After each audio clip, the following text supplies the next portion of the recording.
الله وبركاته.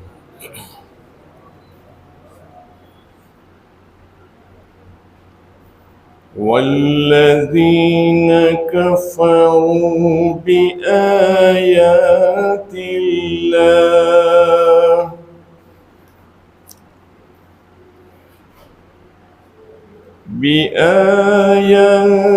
الله ولقائه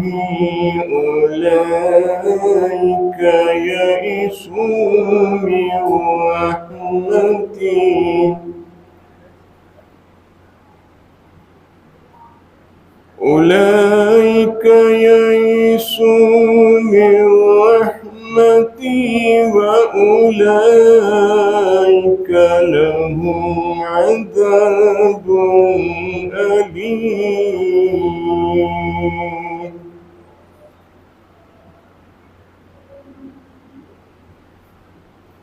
فما كان جواب قومه إلا أن قالوا اقتلوه أو حرقوه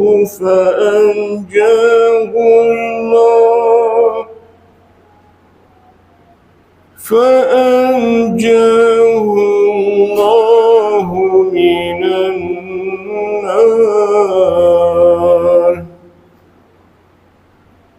إن في ذلك لآيات لقوم يؤمنون.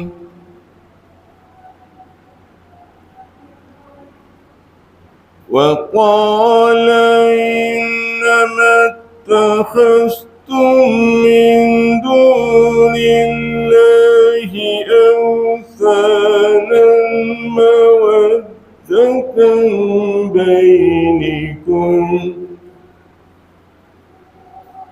بينكم في الحياة الدنيا ثم يوم القيامة يكفر بعضكم ببعض ويلعن بعضكم بعضا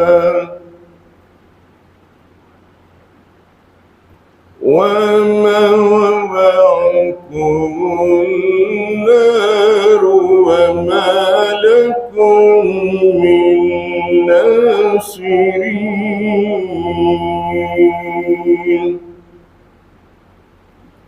فآمن له لوط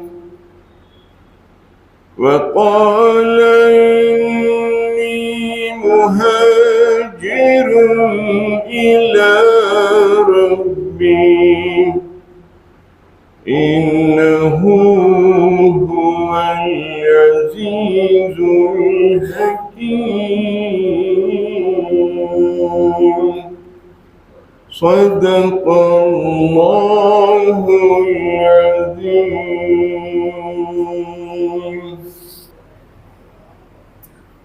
الحمد لله وحده والصلاة والسلام على من لا نبي بعده أما بعد فأعوذ بالله من الشيطان الرجيم بسم الله الرحمن الرحيم